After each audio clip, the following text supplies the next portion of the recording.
बिस्मिल्लाहिर्रहमानिर्रहीम। Polarization of materials की polarization. Dielectric behaviour.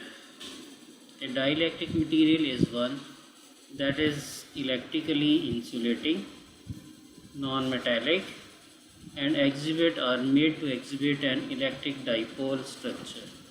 Dielectric electrically insulating material को dielectric कहते हैं। जो इंसुलेटिंग मटेरियल होगा उसे हम डाइलेक्ट्रिक मटेरियल भी कहते हैं। और इसके अलावा इसके अंदर इलेक्ट्रिक डाइपोल स्ट्रक्चर भी बनाए जा सकें, उसके अंदर इलेक्ट्रिक डाइपोल स्ट्रक्चर हों या उनके अंदर इंट्रोड्यूस किए जा सकें, ये इंड्यूस किए जा सकें। ऐसा मटेरियल जो इंसुलेटिंग हो और उसके अंदर इलेक्ट्रिक डाइपोल्स मौजूद हों या फिर उनको इलेक्ट्रिक डाइपोल बनाया जा सके। That is there is a separation. और इलेक्ट्रिक डाइपोल की यहाँ पे डेफिनेशन दी हुई है कि this is a separation of there is a separation of positive and negative electrically charged entities on a molecular और atomic level. Dipole, electric dipole को यहाँ पर डिफ़ाइन किया गया है। इलेक्ट्रिक डाइपोल ऐसा होता है जिसके अंदर इलेक्ट्रिक और जिसके अंदर पॉजिटिव और नेगेटिव चार्ज को अलग किया जा सके और बीच में कोई सेपरेशन हो। तो जैसे आप कहते हैं कि कोई मटेरियल है वो न्यूट्रल है, जहाँ पर उसका पॉजिटिव चार्ज का सेंटर होता है वहीं भी उसका नेगेटिव चार्ज का सेंटर होता है। अगर किसी तरीके से किसी एक्सटर्नल मीन से हम उन दोनों के चार्ज सेंटर को डिस्प्लेस करवा दें तो एक तरफ पॉजिटिव चार्ज आ जाएगा और एक तरफ नेगेटिव चार्ज आ जाएगा और बीच में सेपरेशन होगी, तो ये मटेरियल बन जाएगा इलेक्ट्रिक डाइपोल। तो परमानेंट इलेक्ट्रिक डाइपोल भी होते हैं जो परमानेंटली मौजूद होते हैं, जैसे वाटर मॉलिक्यूल्स है वो इलेक्ट्रिकल डाइपोल है, परमानेंट डाइपोल मौजूद है। उसकी एक एंड पार्शियल पॉजिटिव है, दूसरी एंड उसकी पार्शियल नेगेटिव है और बीच में सेपरेशन है। तो इस तरह का तो डाइपोल्स हैं वो परमानेंट डाइपोल्स हैं। और कुछ ऐसे हैं जो एक्सटर्नल फील्ड लगाने से टेम्परेरी डाइपोल्स बन जाते हैं। तो ऐसा मटेरियल जो इंसुलेटर हो और उसके अंदर इलेक्ट्रिक डाइपोल्स हों या फिर बनाए जा सकें, उन्हें हम डाई इलेक्ट्रिक कहते हैं। As a result of dipole interaction with electric field, electric materials are used in capacitors. और वही जो इलेक्ट्रिक डाइपोल्स हैं जब एक्सटर्नल इलेक्ट्रिक फील्ड के साथ इंटरेक्ट करते हैं तभी हम उनको इस्तेमाल कैपेसिटर्स में यूज़ कर सकते हैं। ये कुछ टर्म्स हैं जिनको हम पहले से ही जानते हैं। कैपेसिटेंस जो है वो क्या चीज़ है, तो कैपेसिटर की बात हो रही है, कैपेसिटर की कैपेसिटेंस की बात होगी। When A voltage is applied across a capacitor, one plate becomes positively charge and other plate becomes negatively charge with the corresponding electric field directed from the positive to negative plate. The capacitance C is related to the quantity of charge stored on either plate. Q is given by C is equal to Q over V. एक capacitor equation होती है Q is equal to CV। तो एक capacitor आप बना लें, उसकी एक प्लेट को पॉजिटिवली चार्ज कर लें, दूसरी को नेगेटिवली चार्ज कर दें। उसके अंदर जो है वो चार्ज को स्टोर करने की कैपेसिटी होगी और उसको कैपेसिटेंस कहते हैं। उसकी Q is equal to C V equation है और यहाँ से C जो है उसकी कैपेसिटेंस आ जाती है। और V is the voltage price applied across the capacitor और उसके जो यूनिट्स हैं वो फैराड होते हैं या कूलम पर वोल्ट होते हैं। Now consider the parallel plate capacitor with A vacuum in the region between the plates. The capacitance may be computed from the relationship. ये ऐसा रिलेशनशिप है जिसको हमने पहले डिराइव किया हुआ है, वो है जी C is equal to epsilon naught A over separation है L और A is the area of cross section है कैपेसिटर का, L जो है वो उसकी सेपरेशन है और epsilon naught permittivity of free space है। तो कैपेसिटर की जो कैपेसिटेंस है वो डिपेंड करेगी एरिया ऑफ क्रॉस सेक्शन पे और उनके दरमियान जो सेपरेशन है। If a dielectric material is inserted into the region within the plates then C is equal to epsilon A over L। वही क्वेश्चन जो है वो थोड़ी सी चेंज हो जाएगी, एप्सिलॉन नॉट की जगह एप्सिलॉन आ जाएगा और एप्सिलॉन जो है वो permittivity of the dielectric medium है और which is a greater in magnitude than epsilon naught से बड़ी होगी क्योंकि epsilon naught permittivity of the free space है। एक रिलेटिव परमिटिविटी होती है उसे हम कहते हैं एप्सिलॉन R और एप्सिलॉन आर जो है वो एप्सिलॉन और एप्सिलॉन नॉट होती है। एप्सिलॉन आर की वैल्यू जो है 1 से बड़ी होगी, which is epsilon r is the greater than unity and represent the increase in charge storing capacity upon insertion of the dielectric medium between the plates। दो plates हैं, अगर उसके अंदर वैक्यूम है उसकी क्लस्टेंस कम होगी, अगर उसके अंदर डाइलेक्ट्रिक इंसर्ट कर दिया जाए उसकी क्लस्टेंस इंक्रीज़ कर जाएगी। कितने टाइम इंक्रीज़ करेगी? एप्सिलॉन आर टाइम्स इंक्रीज़ कर जाएगी। The dielectric constant is one material property of prime consideration for capacitor design. तो डाइलेक्ट्रिक कांस्टेंट है वो एक इम्पॉर्टेंट पैरामीटर है और एनर्जी को स्टोर करने के लिए और एनर्जी स्टोरिंग डिवाइस बनाने के लिए तो इम्पॉर्टेंट पैरामीटर है डाइलेक्ट्रिक कांस्टेंट। यही जो एप्सिलॉन आर है, यही एप्सिलॉन आर जो रिलेटिव परमिटिविटी है, ये डाइलेक्ट्रिक कांस्टेंट है। और डाइलेक्ट्रिक कांस्टेंट जितना ज़्यादा होता जाएगा कैपेसिटर के अंदर चार्ज को स्टोर करने की एबिलिटी इतनी ज़्यादा बढ़ती जाएगी। तो इम्पॉर्टेंट पैरामीटर है डाइलेक्ट्रिक कांस्टेंट और इसे एप्सिलॉन आर के साथ डिनोट करते हैं। और इन स्लाइडों में भी आप डाइलेक्ट्रिक कांस्टेंट को एप्सिलॉन आर से ही डिनोट करेंगे। Dielectric constant and strength of the dielectric material, यहाँ पर डिफरेंट मटेरियल्स दिए हुए हैं और जिसमें सिरामिक्स हैं और पॉलीमर्स हैं। तो आप इनके लिए डाइलेक्ट्रिक कांस्टेंट की जो वैल्यू है वो भी देख सकते हैं और डाइलेक्ट्रिक स्ट्रेंथ की वैल्यू भी देख सकते हैं। और डाइलेक्ट्रिक कांस्टेंट जो है फ्रीक्वेंसी डिपेंडेंट है और इसकी वैल्यू आप देख सकते हैं 60 हर्ट्ज़ पे और वैल्यूज़ हैं और 1 मेगाहर्ट्ज़ के ऊपर डाइलेक्ट्रिक कांस्टेंट की डिफरेंट वैल्यूज़ हैं, वो आप देख सकते हैं पॉलीमर्स के अंदर और सिरामिक्स के अंदर अलग अलग। और डाइलेक्ट्रिक स्ट्रेंथ जो है वो भी यहाँ पर दी हुई है, वोल्ट पर मिल। और ये जो मिल है ये मेजरमेंट का यूनिट है और इस मेजरमेंट के यूनिट को दूसरे यूनिट के साथ कन्वर्ट किया जा सकता है। टाइप्स ऑफ पोलराइजेशन, पहले तो हम देखते हैं कि पोलराइजेशन है क्या। For every electric dipole there is a separation between a positive and a negative electric charge. The electric dipole moment is denoted by the P and is associated with the each dipole as P is equal to QD। अगर आप देखें तो यहाँ पर एक electric dipole बनाया गया है। ये इलेक्ट्रिक डाइपोल है जिसमें पॉजिटिव और नेगेटिव चार्ज के सेंटर को अलग किया गया है। एक एंड पॉजिटिवली चार्ज है, दूसरी एंड नेगेटिवली चार्ज है और बीच में जो सेपरेशन है वो यहाँ पे D दी हुई है। और एक क्वांटिटी यहाँ पर ली गई है जिसे डाइपोल मोमेंट कहा गया है, इलेक्ट्रिक डाइपोल मोमेंट। और electric dipole moment is denoted by the P और it is a vector quantity and its direction is from the negative to positive charge. और P की जो मैग्नीट्यूड है वो होगी QD और P जो है वो वेक्टर क्वांटिटी होगी। Where Q is the magnitude of dipole charge. ये Q जो है वो चार्ज की मैग्नीट्यूड है, चाहे पॉजिटिव पर आप ले लें चाहे आप नेगेटिव चार्ज पर ले लें। And D is the distance of separation between them. A dipole moment is a vector quantity that is directed from the negative to the positive charge as indicated in the figure. तो यहाँ पर आप देख लें dipole moment है P के साथ denote किया गया है। और ये एक डाइपोल लिया गया है, अगर इस डाइपोल को इलेक्ट्रिक फील्ड के अंदर रख दें, ये देखें ये इलेक्ट्रिक फील्ड अब लग गया और इलेक्ट्रिक फील्ड की डायरेक्शन जो है वो इस डायरेक्शन इस तरफ है, तो यही डाइपोल थोड़ा ओरिएंट हो जाएगा और इसमें जो पॉजिटिव चार्ज है वो फील्ड की डायरेक्शन में मूव कर जाएगा, जो नेगेटिव चार्ज है वो फील्ड की डायरेक्शन के अगेंस्ट जाएगा और थोड़ी देर के बाद फिर ये स्टेबल हो जाएगा। पॉजिटिव चार्ज है वो फील्ड के साथ हो जाएगा और जो नेगेटिव चार्ज है वो फील्ड के अगेंस्ट हो जाएगा और यहाँ पर ये स्टेबल हो जाएगा और यहाँ पर इस डाइपोल की जो एनर्जी है वो मिनिमम होगी। And the presence of electric field E, यहाँ पर इलेक्ट्रिक फील्ड की डायरेक्शन है ये लगाया गया है E, which is also a vector quantity. A force और torque come to bear on the electric dipole to orient it with applied field. This phenomena is illustrated in the figure. The process of dipole alignment is termed polarization. ये जो process है dipole की alignment का इसे हम polarisation कहते हैं। The process of dipole alignment is termed as polarization. Dipole का की अलाइनमेंट का प्रोसेस को हम पोलराइजेशन कहते हैं। डाइपोल फील्ड के साथ जिस तरह अलाइन हो जाता है, इस प्रोसेस को हम पोलराइजेशन कहते हैं।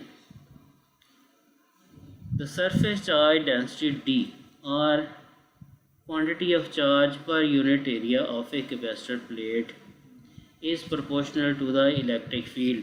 ये जो सरफेस चार्ज डेंसिटी है D, ये डायरेक्टली प्रोपोर्शनल टू E है। E, ये देखें E इलेक्ट्रिक फील्ड स्ट्रेंथ, तो D is directly proportional to E और D is equal to epsilon E।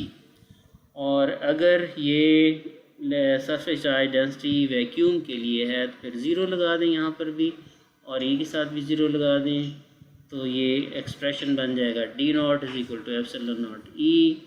और अगर इसके अंदर एयर मौजूद है तो फिर आप इसको D कह दें, D is equal to epsilon not E।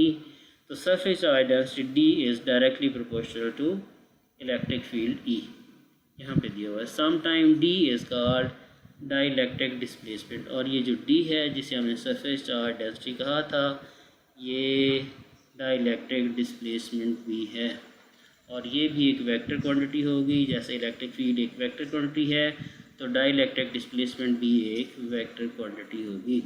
In the presence of A dielectric, अगर एक कैपेसिटर है और उसमें डाइलेक्ट्रिक भी मौजूद है, तो जो surface charge density on the plates of a capacitor वो बन जाएगी D is equal to epsilon not E plus P। अब इसके अंदर जो P है वो पोलराइजेशन है, वो शामिल हो गया, और D की वही वैल्यू है एप्सिलॉन नॉट E, ये वैक्यूम वाला है, और ये इसके अंदर जो डाइलेक्ट्रिक आपने इंसर्ट कर दिया, where P is a polarization or the increase in charge density above that for the vacuum because of the presence of dielectric। तो डाइलेक्ट्रिक की प्रेजेंस में D की इक्वेशन बन जाएगी ये।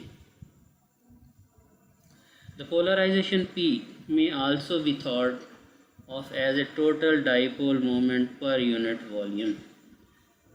ठीक है, P की ये डेफिनेशन भी है। पोलराइजेशन आप इसे कह सकते हैं total dipole moment per unit volume. एक यूनिट वॉल्यूम के अंदर जितने डाइपोल मोमेंट्स होंगे उसे हम कहेंगे polarisation of the dielectric material. For many dielectric materials P is proportional to the electric field. ये जो पोलराइजेशन है ये इलेक्ट्रिक फील्ड के डायरेक्टली प्रोपोर्शनल है। इलेक्ट्रिक फील्ड जितना ज़्यादा स्ट्रॉन्ग होता जाएगा, डाइलेक्ट्रिक के अंदर जो पोलराइजेशन है वो भी उतना ज़्यादा बेहतर या इम्प्रूव होता जाएगा। और ये इक्वेशन होल्ड करती है इन विच एप्सिलॉन R, ये रिलेटिव परमिटिविटी है, is independent of the magnitude of dielectric field. ये कांस्टेंट है, एप्सिलॉन नॉट जो है ये कांस्टेंट है, और P जो डायरेक्टली प्रोपोर्शनल टू E है। Polarisation is alignment of permanent और इंड्यूस्ड एटॉमिक और मॉलिक्यूलर डाइपोल मोमेंट। ये पहले भी बताया है कि जो पोलराइजेशन है ये डाइपोल्स की अलाइनमेंट का नाम है with externally applied electric field. There are 3 types of polarisation या 3 सोर्स ऑफ पोलराइजेशन। 3 हैं पोलराइजेशन के सोर्स या टाइप्स, उन्हें हम कहेंगे एक इलेक्ट्रॉनिक पोलराइजेशन होगा, एक आयनिक पोलराइजेशन होगा और एक ओरिएंटेशन पोलराइजेशन होगा। 3 तरह की पोलराइजेशंस हो सकती हैं मटेरियल्स में, इलेक्ट्रॉनिक होगी, आयनिक होगी या फिर ओरिएंटेशन पोलराइजेशन होगी। Dielectric materials usually exhibit at least one of these polarisation types. Dielectric material में कम से कम एक पोलराइजेशन टाइप तो ज़रूरी होगी, 2 भी हो सकती हैं और 3 भी हो सकती हैं, लेकिन एक तो लाजमी तौर पे होगी, depending on the material and the manner of external field application. पहली जो पोलराइजेशन की टाइप है वो है जी इलेक्ट्रॉनिक पोलराइजेशन। इलेक्ट्रॉनिक पोलराइजेशन में be induced to 1 degree.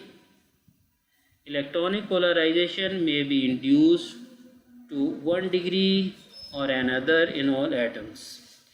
It results from a displacement of the center of negatively charged electron cloud relative to positive nucleus of an atom by the external electric field as shown in the figure. मसलन एक neutral atom है और इस neutral atom के अंदर positive और negative charge का centre एक ही है, और जब हम इसके ऊपर कोई एक्सटर्नल इलेक्ट्रिक फील्ड अप्लाई कर दें इस डायरेक्शन में, तो इसका जो पॉजिटिव चार्ज का सेंटर है वो इलेक्ट्रिक फील्ड के साथ मूव कर जाएगा और यहाँ पर इसका कोई नेगेटिव चार्ज का सेंटर बन जाएगा। तो यहाँ पर पॉजिटिव और नेगेटिव चार्ज का सेंटर डिस्प्लेस हो गया, तो इसके डिस्प्लेस होने के नतीजे में ये एक डाइपोल बन गया और इसे हम कहते हैं इंड्यूस्ड डाइपोल या फिर ये इलेक्ट्रॉनिक डाइपोल बन गया। जैसे ही हम एक्सटर्नल फील्ड को हटा लेंगे, इसका पॉजिटिव और नेगेटिव चार्ज का सेंटर एक हो जाएगा और इसकी पोलराइजेशन ख़त्म हो जाएगी। This polarisation type is found in all dielectric materials. तमाम डाइलेक्ट्रिक मटीरियल में इलेक्ट्रॉनिक पोलराइजेशन तो ज़रूर होगी and exist only while the electric field is present. Capacitor की प्लेट्स हैं, कैपेसिटर की प्लेट्स को जैसे ही आप एक्सटर्नली चार्ज करेंगे उनके ऊपर इलेक्ट्रिक फील्ड आएगा। इसके अंदर जो डाइलेक्ट्रिक है वो पोलराइज हो जाएगा, इसके अंदर जो पोलराइजेशन होगी वो इलेक्ट्रॉनिक पोलराइजेशन होगी और ये इलेक्ट्रॉनिक पोलराइजेशन तब तक रहेगी जब तक उसके ऊपर एक्सटर्नल इलेक्ट्रिक फील्ड रहेगा। दूसरी तरह की पोलराइजेशन को हम कहते हैं ionic polarisation. Ionic polarisation occurs only in materials that are ionic. Ionic materials हों यानी इसके अंदर कैटाइंस हों, एनाइंस हों, ऐसे मटीरियल के अंदर जो पोलराइजेशन है वो आयनिक पोलराइजेशन होगी। N applied field acts to displace cations in one direction and anions in another direction, which give rise to a net dipole moment. This phenomena is illustrated in the figure given below. आप figure में देख सकते हैं ये आपका आयनिक material है और इस आयनिक मटेरियल के अंदर आप देख सकते हैं कैटाइंस भी हैं, एनाइंस भी हैं और इसके अक्रॉस अभी कोई एक्सटर्नल इलेक्ट्रिक फील्ड अप्लाई नहीं किया गया। तो जैसे ही इसमें external applied electric field apply किया गया, इसके जो पॉजिटिव चार्जेस हैं वो एक डायरेक्शन को चले गए हैं और जो नेगेटिव चार्जेस हैं वो एक डायरेक्शन को चले गए हैं। अगर आप दोनों फिगर्स के ऊपर थोड़ा सा गौर करके देखेंगे तो इनके जो चार्जेस हैं उनकी रीडिस्ट्रीब्यूशन हुई है, इसके अंदर डाइपोल्स इंड्यूस हो गए हैं। The magnitude of the dipole moment for each ion pair Pi is equal to the product of relative displacement Di and the charge on each ion, or Pi is equal to Q Di। Basic equation वही है, P is equal to Q D, तो इसको Pi is equal to Q Di से represent किया गया है। Ionic polarization that results from the relative displacement of electrically charged ions in response to the electric field. हम भी यही कह रहे हैं कि एक ऐसा मटीरियल है जो आयनिक मटीरियल है, जब इसके ऊपर कोई एक्सटर्नल इलेक्ट्रिक फील्ड अप्लाई किया जाता है तो इसके जो चार्ज आयंस हैं वो फील्ड के रिस्पॉन्स में डिस्प्लेस हो जाते हैं। तीसरी तरह के जो पोलराइजेशन है उसे हम कहते हैं ओरिएंटेशन पोलराइजेशन। ओरिएंटेशन पोलराइजेशन वहाँ पर होती है जहाँ पर परमानेंट डाइपोल्स मौजूद हों। The third type is the orientation polarization is found only in substances that possesses permanent dipole moments, जिनके अंदर पहले ही permanent dipole moments हों। जब हम फील्ड अप्लाई करेंगे तो वो जो permanent dipole moments हैं वो फील्ड के साथ अलाइन हो जाएंगे और जब हम फील्ड हटा लेंगे तो वो रैंडमली ओरिएंटेड हो जाएंगे। जैसे कि इस फिगर में दिखाया गया है, ये आपका मटेरियल है और इस मटेरियल के अंदर परमानेंट डाइपोल्स मौजूद हैं, इसके ऊपर कोई एक्सटर्नल इलेक्ट्रिक फील्ड मौजूद नहीं है, लिहाजा इसके जो परमानेंट डाइपोल्स हैं वो डिफरेंट डायरेक्शंस के अंदर ओरिएंटेड हैं और जैसे ही आप इसके ऊपर एक्सटर्नल इलेक्ट्रिक फील्ड अप्लाई करेंगे इसके जो परमानेंट डाइपोल्स हैं एक ख़ास डायरेक्शन में मूव कर जाएंगे। इसका जो पॉजिटिव पोर्शन है, इसका जो पॉजिटिव पार्ट है वो फील्ड के साथ चला जाएगा, जो नेगेटिव है वो फील्ड के अगेंस्ट चला जाएगा। तो फील्ड के साथ ही अलाइनमेंट शो करेंगे। जैसे जैसे ये फील्ड स्ट्रॉन्ग होता जाएगा उसी तरह इनकी जो अलाइनमेंट है फील्ड के साथ वो ज़्यादा होती जाएगी। Polarisation results from the rotation of permanent moments into the direction of the applied field as shown in the figure.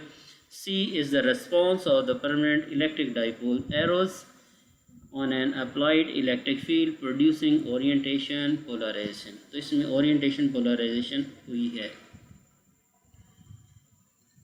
This alignment tendency is counteracted by the thermal vibrations of the atoms। ये जो alignment tendency है इसको ख़राब करने वाली एक चीज़ है वो है जी थर्मल वाइब्रेशंस। तो जैसे टेम्परेचर इंक्रीज़ होगा मटेरियल की या डाइलेक्ट्रिक मीडियम की, थर्मल वाइब्रेशन इंक्रीज़ होंगी जो कि इसकी अलाइनमेंट की जो टेंडेंसी है उसको ख़राब कर सकती हैं।